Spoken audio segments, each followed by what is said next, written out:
Shalom untuk saudara pendengar yang dikasihi Tuhan Yesus Kristus. Selamat siang dan salam sejahtera untuk kita semuanya. Selamat datang kembali di renungan siang dan doa siang pada hari ini. Semoga saudara yang terkasih dalam keadaan sehat selalu.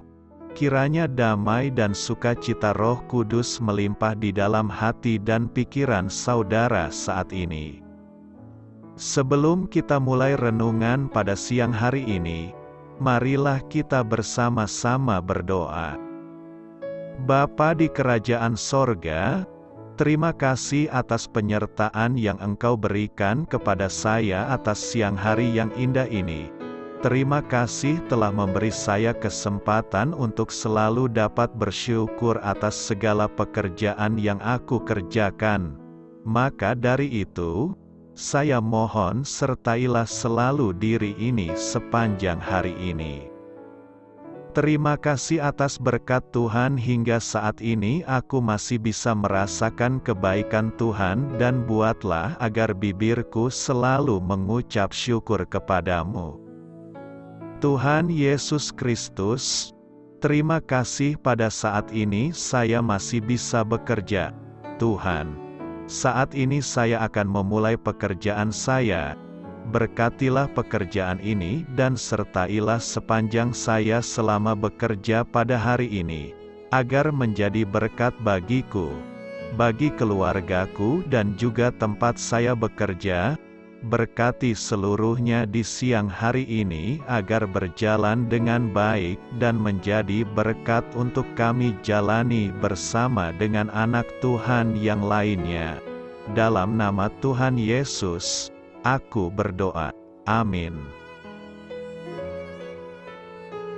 Sahabat saudara rohani, pembacaan ayat emas Alkitab renungan kita siang hari ini.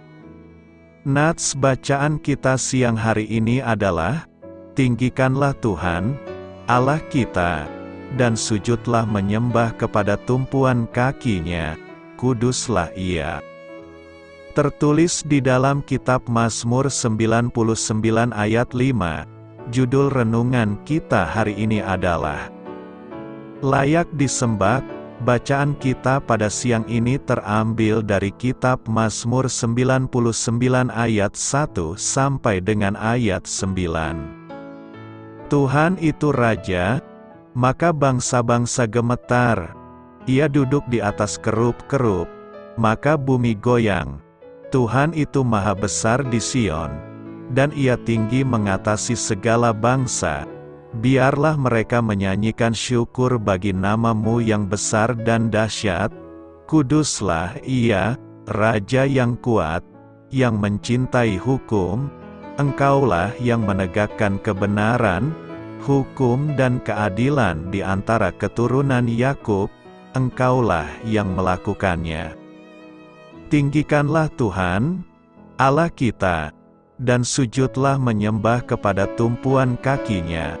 Kuduslah Ia, Musa dan Harun di antara imam-imamnya, dan Samuel di antara orang-orang yang menyerukan namanya. Mereka berseru kepada Tuhan dan Ia menjawab mereka. Dalam tiang awan Ia berbicara kepada mereka. Mereka telah berpegang pada peringatan-peringatannya dan ketetapan yang diberikannya kepada mereka. Tuhan, Allah kami, Engkau telah menjawab mereka, Engkau Allah yang mengampuni bagi mereka, tetapi yang membalas perbuatan-perbuatan mereka. Tinggikanlah Tuhan, Allah kita, dan sujudlah menyembah di hadapan gunung-Nya yang kudus, sebab kuduslah Tuhan, Allah kita. Ayat di atas terambil dari kitab Mazmur 99 ayat 1 sampai dengan ayat 9. Kata bijak Alkitab hari ini adalah, penyembahan yang benar menyatakan bahwa Allah layak disembah. Mari kita mulai renungan siang kita. Baiklah, mari kita mulai segmen kisah inspiratif. Cerita renungan siang kita hari ini adalah, Ketika Musa memelihara domba-domba mertuanya di padang gurun, ia melihat suatu pemandangan yang aneh. Sekumpulan semak tampak menyala, tetapi tidak dimakan oleh api. Ketika ia ingin mengamati kejadian ini lebih dekat lagi, ia mendengar suara yang berkata kepadanya, "Tanggalkanlah kasutmu dari kakimu, sebab tempat di mana engkau berdiri itu adalah tanah yang kudus." Yosua mengalami pengalaman serupa ketika ia memimpin bangsa Israel menuju tanah perjanjian. Ketika ia mendekati panglima bala tentara Tuhan, ia diperintahkan untuk menanggalkan kasutnya sebab ia berdiri di tanah yang kudus. Pengalaman Musa dan Yosua mengajarkan kepada kita secara jelas bahwa Allah yang kudus ingin agar kita memiliki rasa hormat dan takut akan Dia. Sebenarnya, kita didorong untuk dengan penuh keberanian menghampiri tahta kasih karunia. Dan kita dapat memasuki hadirat Allah dengan penuh keyakinan sebab Kristus telah membuka jalan bagi kita melalui pengorbanannya di atas kayu salib. Namun tidaklah patut bagi kita untuk mendekati Allah tanpa rasa takut. Bapa kita di surga bukanlah sekadar yang di atas, Dia adalah Allah, pribadi yang tinggi dan menjulang. Dialah satu-satunya Allah. Sebab itu Dia layak ditinggikan lewat penyembahan dan pujian kita. Allah tidak sekadar ingin ditaati dan dihormati, tetapi Dia memang layak menerimanya. Dia layak menerima penyembahan yang dinaikkan dengan segenap hati. Tinggikan dan sujudlah menyembah Tuhan. Mazmur 99 ayat 5 berkat, "Tinggikanlah Tuhan, Allah kita, dan sujudlah menyembah kepada tumpuan kakinya, kuduslah Ia." Mazmur 99 ini mengingatkan bahwa Tuhan adalah Raja yang kudus dan Ia mau umatnya hidup dalam kekudusan. Kekudusan memang selalu dikaitkan dengan keadaan tidak berdosa. Namun, kekudusan juga berarti terpisah atau dikhususkan untuk sebuah hal tertentu. Demikianlah kehidupan kita yang didesain untuk hal tertentu, sebagai gambar dan rupa Allah, hidup menaati Tuhan dan menolak dosa. Tuhan bukan hanya Raja yang kudus. Ia juga adalah Raja yang besar dan tinggi mengatasi segala bangsa. Itu sebabnya seluruh bangsa gemetar dan menaikkan syukur bagi nama-Nya. Tuhan kuat dan mencintai hukum, Tuhan menegakkan kebenaran dan keadilan. Luar biasanya, Tuhan yang sedemikian dahsyat ini juga bersedia berkomunikasi dengan umat-Nya. Ia berkomunikasi melalui para nabi dan para imam. Di antaranya ialah Musa, Harun, dan Samuel. Dengan bermacam cara, mereka juga menjadi alat penyambung lidah Tuhan bagi umat-Nya, sehingga umat Allah mengetahui perintah dan ketetapan Tuhan bagi mereka. Sekalipun umat Tuhan tidak selalu sempurna melaksanakan seluruh perintah Tuhan, Tuhan berkenan mengampuni mereka dengan tetap bertindak adil atas perbuatan mereka. Dalam pasal 99, sebanyak 3 kali pemazmur menyebutkan betapa kudusnya Tuhan. Oleh karena kekudusannya, manusia patut memuliakan Tuhan dengan nyanyian syukur bagi nama-Nya. Menyanyikan syukur dalam hal ini tentu bukan dimaknai secara sempit pada pengertian menyanyikan pujian rohani, melainkan memuliakan Tuhan dalam segenap hidup dengan didasari penghayatan bahwa Tuhan adalah Raja yang kudus. Sebagai Raja yang kudus, Ia telah melakukan dan menegakkan kebenaran, serta bertindak berdasarkan kasih dan kemurahan-Nya. Ia memerintah dengan belas kasih dan benar-benar memperhatikan seruan umatnya. Bahkan menuntun umatnya untuk hidup dalam tuntunan perintahnya yang membawa keselamatan. Ia Tuhan yang mengampuni, tetapi juga Tuhan yang bertindak dengan keadilannya, yang tak segan menghukum umatnya yang hidup dalam dosa. Meskipun Tuhan adalah Raja yang duduk di tahta Maha Tinggi, pengalaman iman orang percaya membuktikan bahwa Ia sangat dekat, menyapa, dan tetap membersamai umatnya. Dalam pribadinya yang demikian itu, umat haruslah menghormati Tuhan dan merendahkan diri di hadapannya. Maka dalam kehidupan kita, pemuliaan dan pengagungan Tuhan semestinya kita dasari dengan pengenalan akan pribadi Allah yang kudus, yang bertindak dalam kasih, kebenaran, dan keadilan bagi kita. Ia yang berkenan menyucikan kita dari segala dosa. Ia juga memanggil kita untuk hidup dalam kekudusan dan bertindak sebagaimana teladannya. Dengan demikian, kita memuliakan Tuhan bukan sekadar dengan menyanyikan pujian dan ibadah saja, melainkan dengan laku hidup kudus yang berkenan baginya. Memelihara kekudusan adalah panggilan hidup yang melekat di dalam diri kita, yang memungkinkan Tuhan benar-benar dipermuliakan dalam setiap tindakan hidup kita. Karena itu, tinggikan dan kuduskanlah Tuhan dalam segenap kehidupan kita, sebab Ia telah menegakkan kebenaran dan memberikan kasih-Nya kepada kita. Tinggikanlah Tuhan. Mazmur 99 ayat 9 berkata, "Tinggikanlah Tuhan, Allah kita, dan sujudlah menyembah di hadapan gunung-Nya yang kudus, sebab kuduslah Tuhan, Allah kita." Meninggikan Tuhan merupakan bagian dari kewajiban kita orang percaya. Tuhan patut ditinggikan karena perbuatannya yang ajaib bagi kita. Mazmur 99 mengingatkan kita bahwa Dia juga adalah Allah yang maha besar mengatasi segala bangsa, bukan Allah yang cuma mengatasi berbagai masalah pribadi dalam kehidupan kita. Allah juga adalah kudus, kuat, benar dan adil. Seberapa sering sifat Allah yang disebutkan itu disadari oleh manusia dalam kehidupan sehari-hari?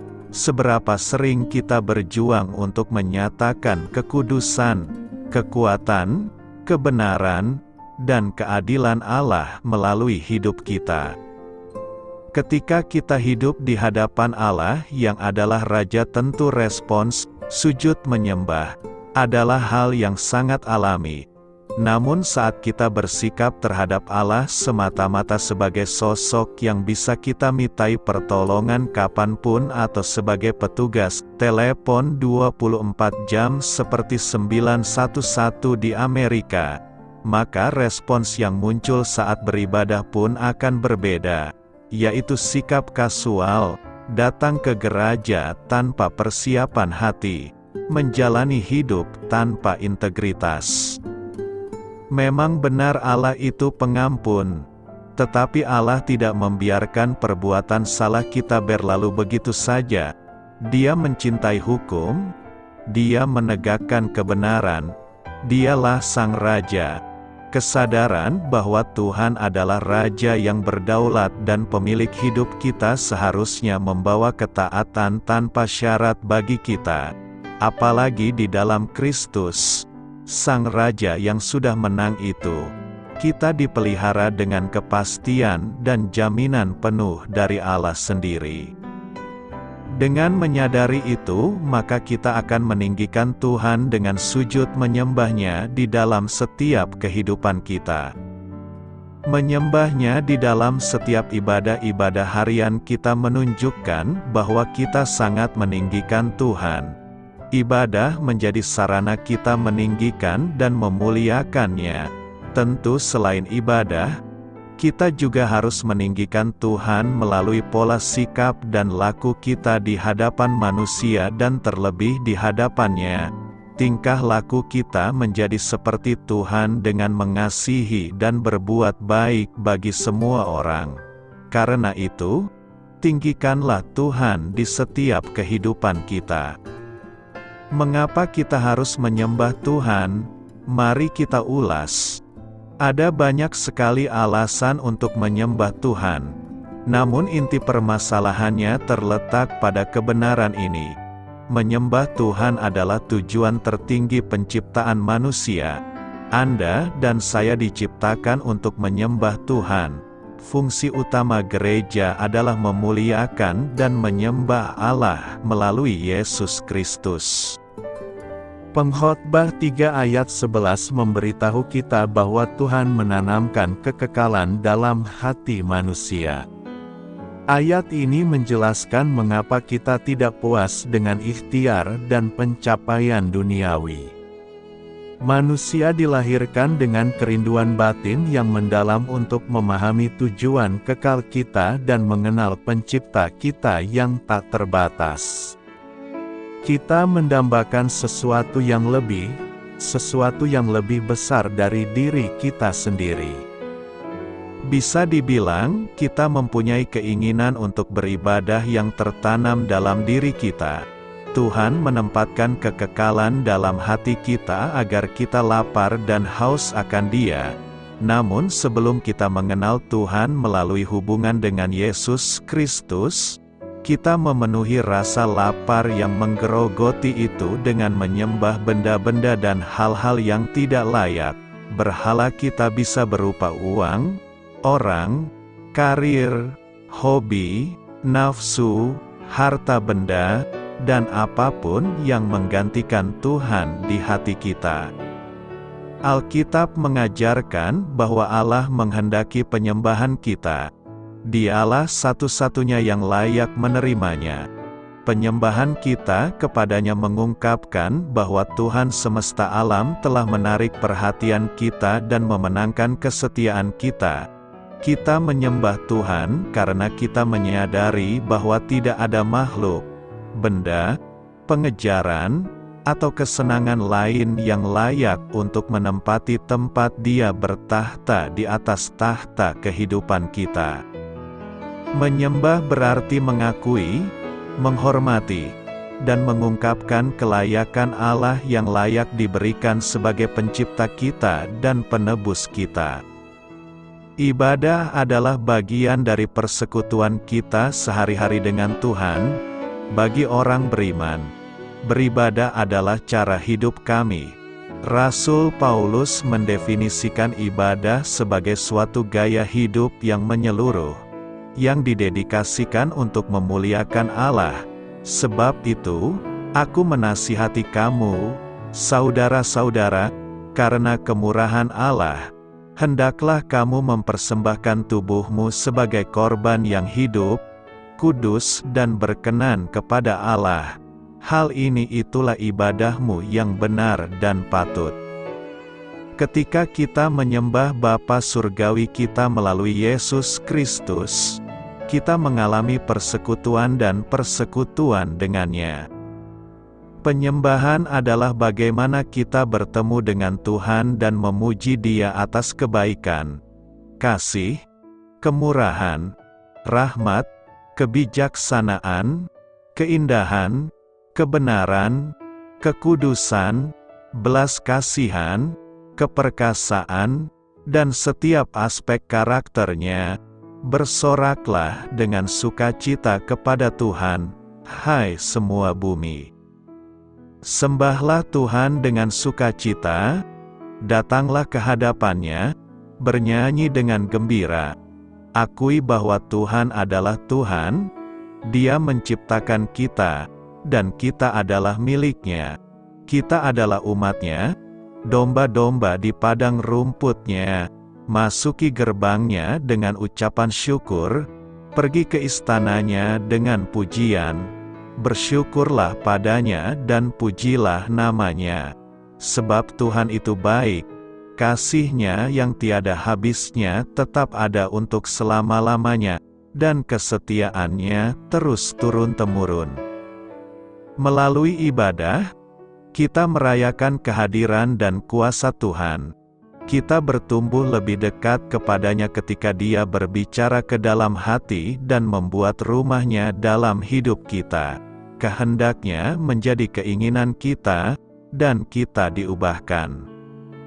Penyembahan tidak hanya mengubah kita, tetapi juga membuat Tuhan dikenal oleh orang lain dan juga mengubah hidup mereka.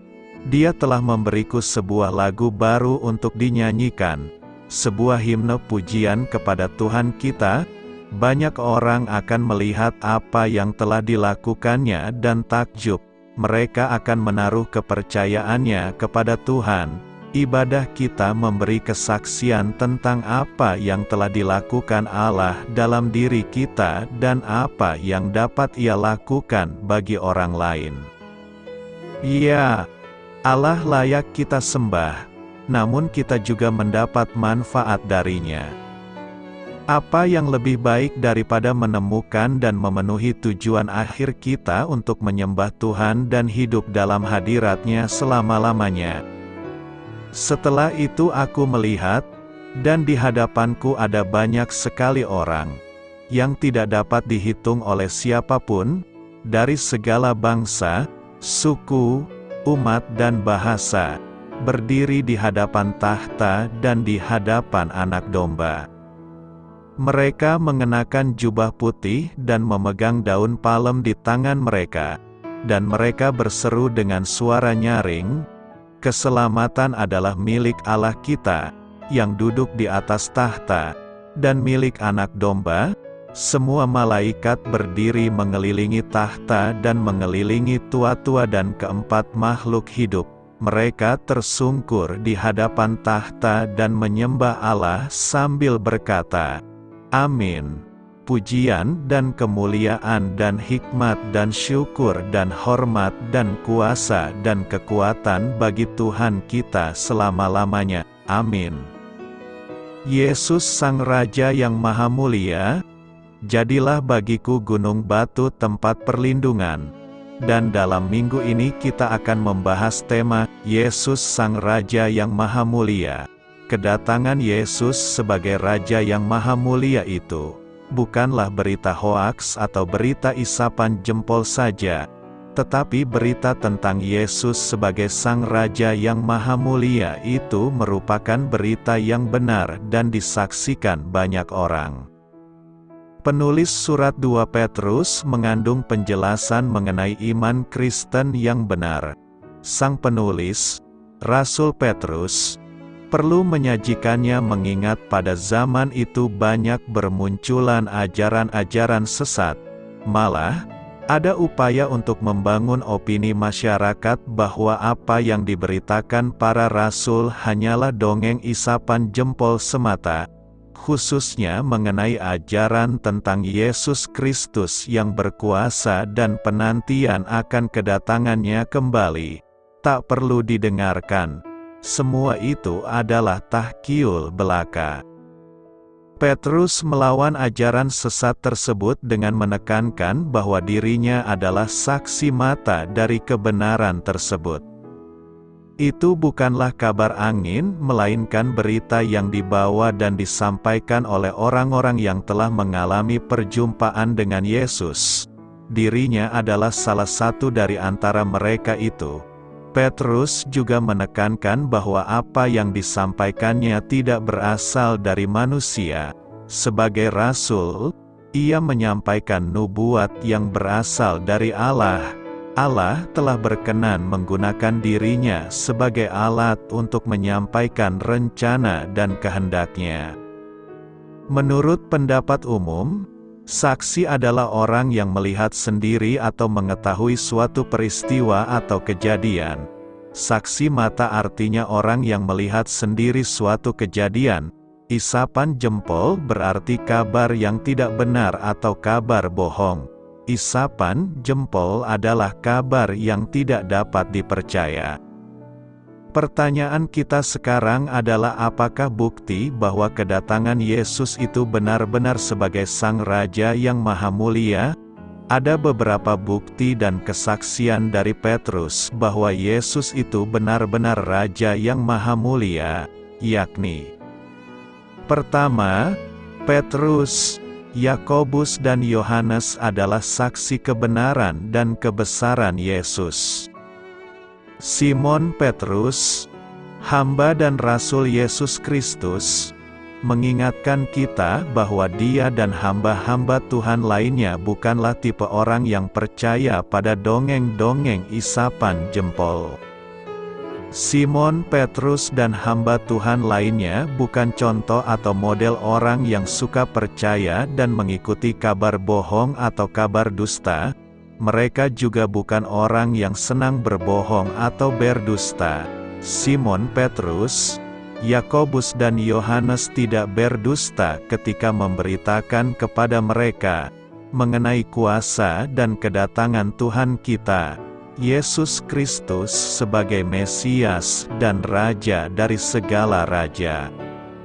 Simon Petrus tidak berbohong pada waktu mengabarkan kepada mereka tentang firman Tuhan, kabar baik atau kabar keselamatan yang membawa sukacita dan damai sejahtera, sebab mereka adalah saksi mata dari kebenaran dan kebesarannya, sebab mereka adalah saksi kunci dan saksi kebenaran Tuhan. Jadi, tidak mungkin Petrus menyampaikan dongeng tidak bersentuhan dengan kebutuhan kita. Tentu juga, kabar angin sudah pasti tidak akan relevan dengan keberadaan manusia. Semua itu tidak nyata. Tetapi bila kita bicara mengenai keselamatan, itu berhubungan langsung dengan kebutuhan manusia. Setiap orang merindukannya. Lagi pula, keselamatan yang datang dari Allah adalah nyata. Yesus Kristus adalah wujud konkretnya. Ia telah rela menderita dan mati untuk merealisasikan rencana penyelamatan Allah. Proses realisasi ini masih berlangsung hingga kedatangan Yesus kembali. Dengan demikian nubuat dan berita keselamatan Allah ada untuk menjawab kebutuhan manusia yang merindukan keselamatan. Kedua, berita tentang Yesus adalah Raja yang Maha Mulia, bukan isapan jempol. Dalam surat 2 Petrus 1 ayat 16, firman Tuhan tertulis, "Sebab kami tidak mengikuti dongeng-dongeng isapan jempol manusia, ketika kami memberitahukan kepadamu kuasa dan kedatangan Tuhan kita, Yesus Kristus sebagai Raja, tetapi kami adalah saksi mata dari kebesarannya." Simon Petrus benar-benar menyaksikan dengan mata kepalanya sendiri ketika Tuhan Yesus Kristus menerima kehormatan dan kemuliaan dari Allah Bapa. Simon Petrus mendengar dengan telinganya sendiri ketika datang kepadanya suara dari Yang Maha Mulia. Dia mendengar suara Allah Bapa yang mengatakan, "Inilah anak yang kukasihi, kepadanyalah aku berkenan." Hal ini ditegaskan Petrus lagi dalam ayat 17.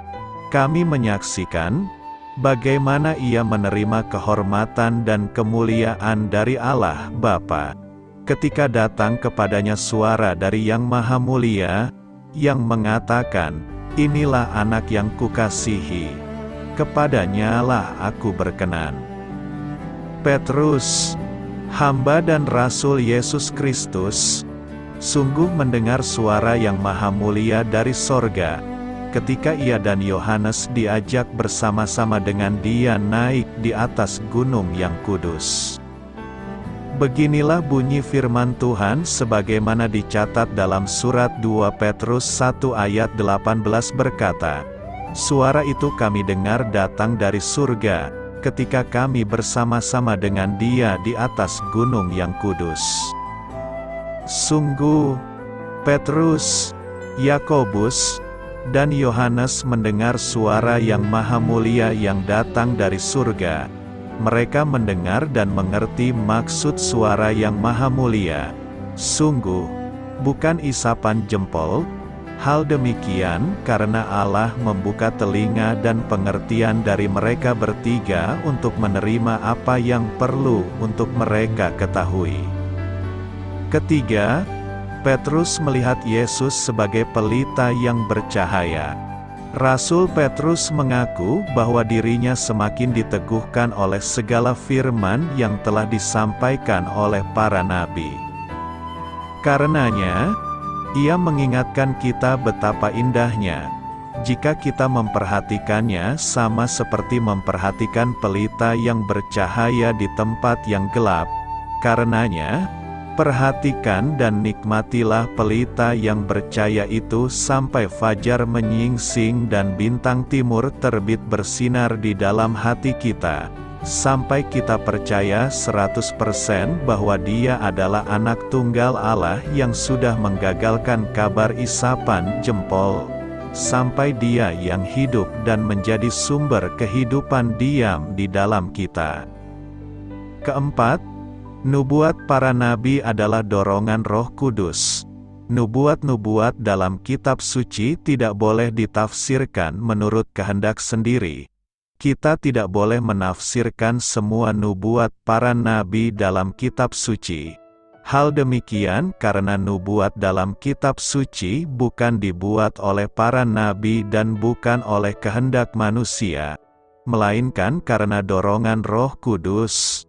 Nubuat para nabi adalah yang disampaikan oleh dorongan Roh Kudus atas kehendak Allah dalam nama Yesus Kristus, Tuhan kita. Renungkan, ada beberapa hal yang hendak kita renungkan hari ini, yakni: pertama, jadikanlah diri kita sebagai saksi kebenaran tentang Tuhan Yesus dan hindarilah kesaksian hoaks. Dongeng adalah cerita yang tidak benar-benar terjadi. Tetapi justru dongeng inilah yang sedang dicari-cari orang di zaman sekarang ini, tak terkecuali orang Kristen. Mereka akan memalingkan telinganya dari kebenaran dan membukanya bagi dongeng. Mereka seringkali lebih menyukai khotbah ringan, yang meninabobokan, khotbah yang bisa membuat tertawa lepas, khotbah yang menghibur. Tanpa disadari, gereja bukan lagi menjadi tempat untuk sungguh-sungguh mencari Tuhan dan kebenarannya, tapi tempat mencari hiburan penghilang kepenatan. Akhirnya kita pun dipenuhi dengan orang-orang yang menjalankan peran seperti tokoh-tokoh dalam dongeng, penuh kepura-puraan dan kepalsuan. Para pelayan Tuhan pun saat menjalankan tugas pelayanannya berlaku seperti orang yang memerankan tokoh pada sandiwara atau sinetron, menjalankan karakter yang berbeda dari aslinya, berlaku seperti malaikat dengan tutur kata yang santun dan tampak rohani. Para pengkhotbah pun menempuh jalur aman, dengan berusaha menyampaikan materi-materi khotbah yang dapat diterima dan disenangi jemaat. Banyak orang tidak suka dengan firman Tuhan keras yang berisikan teguran dan pertobatan karena dianggap menghalangi untuk menikmati kesenangan dagingnya. Ini adalah jebakan iblis. Padahal teguran keras firman Tuhan bertujuan membangunkan kita dari tidur rohani, mengingatkan kita akan akibat dosa, sebab barang siapa masih memerlukan susu ia tidak memahami ajaran tentang kebenaran, sebab ia adalah anak kecil. Tetapi makanan keras adalah untuk orang-orang dewasa, yang karena mempunyai panca indera yang terlatih untuk membedakan yang baik daripada yang jahat. Kedua, percayalah kepada kebenaran sejati. Oleh sebab itu, percayalah bahwa kesaksian mengenai kabar baik yang disampaikan oleh Rasul Petrus dan para hamba Kristus adalah kebenaran yang sejati. Bahwa kabar baik tentang Yesus Kristus Anak Allah, Mesias dan Juru Selamat kita adalah benar. bahwa semua berita yang dikabarkan oleh Petrus tentang dia bukanlah kisah-kisah atau dongeng-dongeng yang tidak berguna atau hal yang sia-sia. Berita kabar baik tentang dia bukanlah kabar isapan jempol, tetapi kebenaran sejati yang berasal dari Allah yang sudah direncanakan dan ditetapkannya sejak semula. Imanilah kebenaran firman Tuhan. Ketiga, jangan kita ragu atau bimbang. Janganlah kita ragu terhadap kesaksian Rasul Petrus dan hamba-hamba Kristus tentang Anak Tunggal Allah adalah Mesias dan Juru Selamat kita. Percayalah bahwa Dia sudah mengorbankan dirinya, disalib, dikuburkan dan bangkit dari antara orang mati pada hari yang ketiga adalah untuk menebus dosa umatnya yang percaya keadanya. Janganlah kita bimbang terhadap kesaksian para gembala, majelis gereja, pelayan Tuhan dan saudara-saudara seiman kita. Imanilah bahwa dengan darahnya yang kudus dan mahal, Dia sudah menebus dan menyelamatkan kita dan semua orang yang percaya kepadanya. Karena itu, yakin dan percayalah bahwa Yesus adalah Raja yang Maha Mulia yang datang untuk menebus kita dari dosa dan kejahatan kita. Mengapa kita perlu membaca atau mempelajari Alkitab? Mari kita jawab secara sederhana. Kita perlu membaca dan mempelajari Alkitab karena Alkitab itu kata-kata Allah yang ditujukan kepada kita. 2 Timotius 3 ayat 16 mengatakan bahwa Alkitab dinafaskan Allah. Dengan kata lain, itu adalah firman Tuhan untuk kita. Ada begitu banyak pertanyaan yang direnungkan oleh para filsuf dan kebanyakan orang yang dijawab Allah dalam Alkitab. Apa tujuan hidup ini? Dari mana asal-usul saya? Adakah hidup sesudah mati? Apa yang terjadi sesudah mati? Bagaimana saya bisa masuk surga? Mengapa dunia penuh dengan kejahatan? Mengapa saya bergumul untuk berbuat baik? Selain pertanyaan-pertanyaan semacam ini, Alkitab juga memberi ribuan nasihat praktis seperti bagaimana saya menemukan pasangan hidup, bagaimana memiliki pernikahan yang langgeng, bagaimana menjadi teman baik, bagaimana menjadi orang tua yang baik, apa itu kesuksesan dan bagaimana saya memperolehnya, bagaimana saya dapat berubah, apa yang betul-betul penting dalam hidup, bagaimana saya harus hidup supaya nanti tidak akan menyesal, bagaimana saya dapat menyenangkan Tuhan, bagaimana saya memperoleh pengampunan, bagaimana saya menghadapi situasi yang tidak adil dan peristiwa-peristiwa yang tidak baik dengan cara yang membawa kemenangan. Kita perlu membaca dan mempelajari Alkitab karena Alkitab dapat diandalkan dan tanpa kesalahan sama sekali di dalamnya.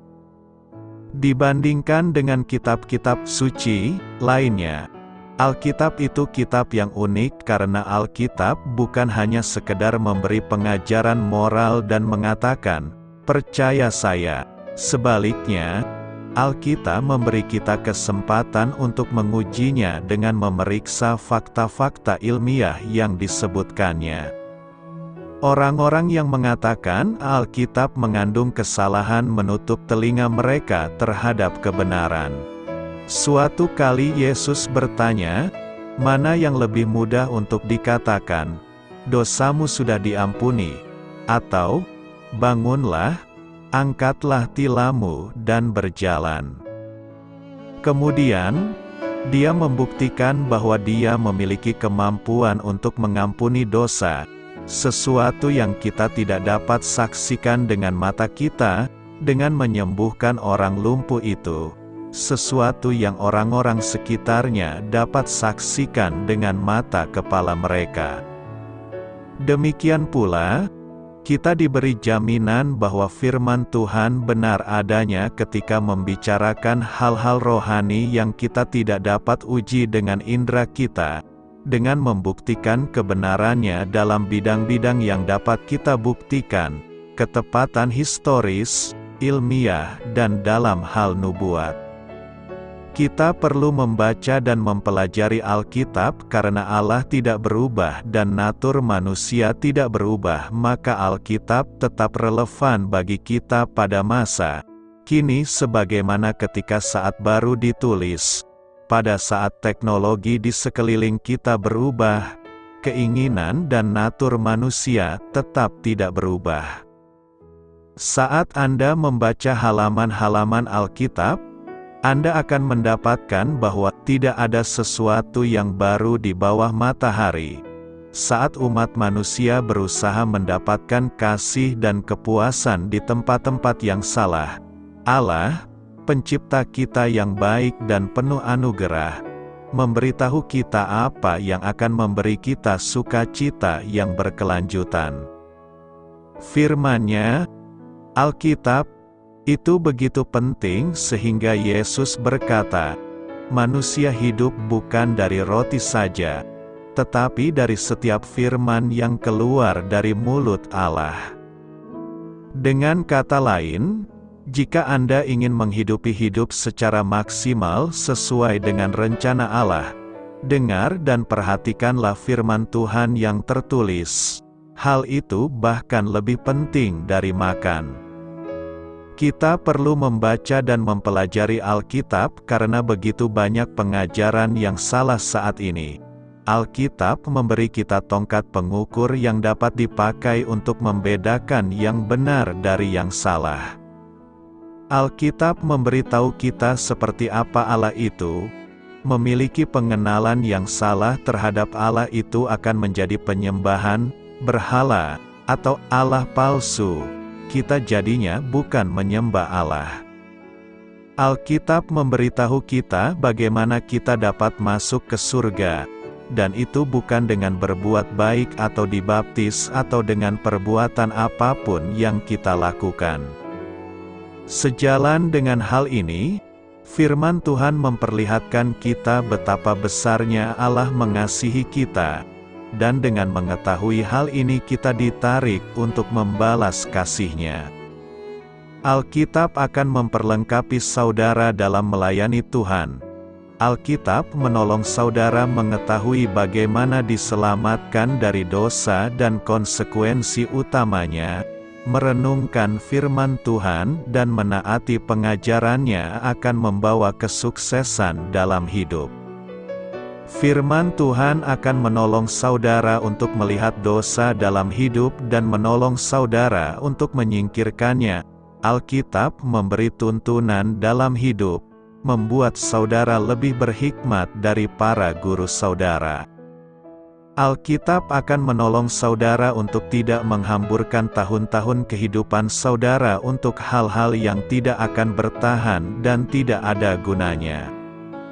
Membaca dan mempelajari Alkitab akan menolong saudara untuk melihat apa yang ada di balik umpan yang menarik dari mata kail, pencobaan yang menghasilkan dosa sehingga saudara dapat belajar dari kesalahan orang lain dan bukannya melakukan kesalahan itu sendiri. Pengalaman itu guru yang agung. Namun ketika tiba pada tema belajar dari dosa, pengalaman itu guru yang sangat keras. Jauh lebih baik belajar dari kesalahan-kesalahan orang lain. Ada begitu banyak tokoh-tokoh Alkitab yang darinya kita dapat belajar, baik sebagai contoh yang positif maupun negatif. Kedua-duanya sering didapatkan pada orang yang sama pada saat-saat yang berbeda. Contohnya Daud, pada saat ia mengalahkan Goliat, si raksasa, mengajar kita bahwa Allah lebih besar dari apapun yang Dia mau kita hadapi. Saat dia menyerah kepada pencobaan untuk berzinah dengan Batsyeba, memperlihatkan bagaimana panjang dan mengerikannya akibat dari kesenangan yang sebentar saja. Pengenalan akan Alkitab memberi kita harapan dan damai yang sebenarnya ketika segala sesuatu di sekeliling kita hancur berantakan. Alkitab adalah kitab yang bukan hanya perlu sekedar dibaca. Alkitab adalah kitab untuk dipelajari supaya dapat diterapkan. Jika tidak, itu akan seperti menelan makanan tanpa mengunyah dan kemudian memuntahkannya kembali, tidak ada gizi yang diperoleh. Alkitab adalah firman Tuhan, karena itu sifatnya mengikat, sebagaimana hukum alam. Bagaimana pentingnya Alkitab dalam hidup kita tidak akan pernah dapat dijelaskan secara memadai. Mempelajari Alkitab dapat diilustrasikan dengan menambang emas. Jika saudara tidak bekerja keras dan hanya mengayak kerikil di aliran sungai, saudara hanya akan mendapat sedikit debu emas. Tetapi, jika saudara berusaha menggali, saudara akan mendapatkan upah yang lebih besar untuk usaha saudara itu. Selamat berkarya untuk Tuhan, selamat memulai karya dalam minggu ini untuk Tuhan. Doa saya menyertai saudara sekalian, saya memberkati Anda agar sewaktu Anda mencarinya dari Dia, Bapa Surgawi Anda akan memberikan bagi Anda roti harian Anda, dalam nama Yesus Kristus, Tuhan yang berkuasa atas alam semesta dan menuntun kita kepada iman yang menyelamatkan. Tuhan Yesus menyertai senantiasa. Tuhan memberkati. Amin.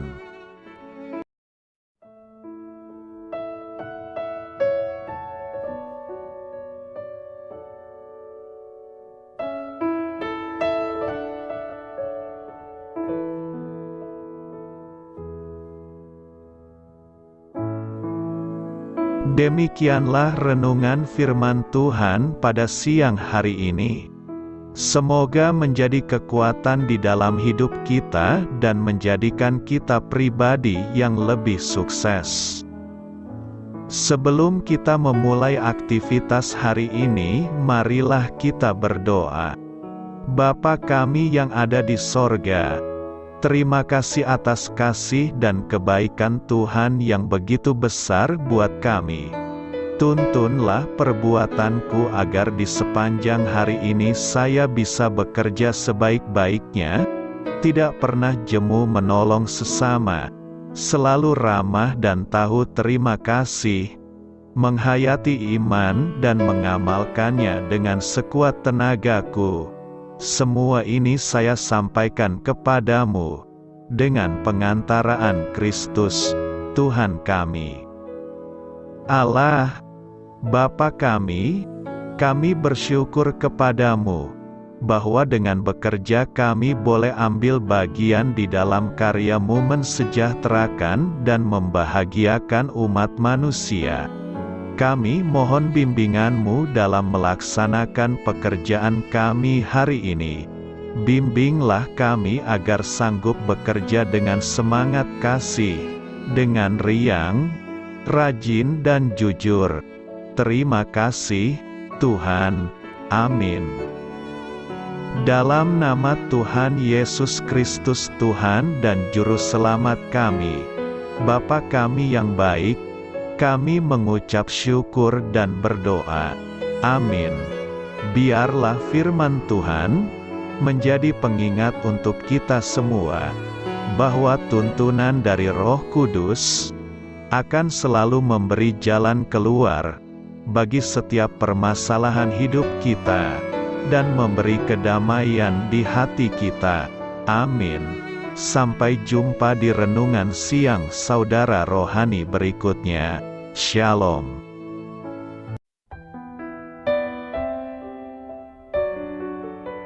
Halo untuk semua pendengar saudara rohani yang terkasih di dalam nama Tuhan Yesus Kristus dimanapun berada. Mari dukung kami, tim redaksi Renungan Harian Saudara Rohani dengan cara memberikan bantuan, kritik dan masukan. Saudara dapat memberikan masukan melalui kolom komentar di bawah atau mengirim kepada kami langsung melalui email yang tertera di layar Anda, saudararohani@ gmail.com. Jika saudara terberkati melalui renungan ini, saudara dapat mendoakan kami dan memberikan bantuan lainnya dengan mengirim email kepada kami. Saya berdoa agar saudara sekalian bahagia dan sehat selalu. Amin.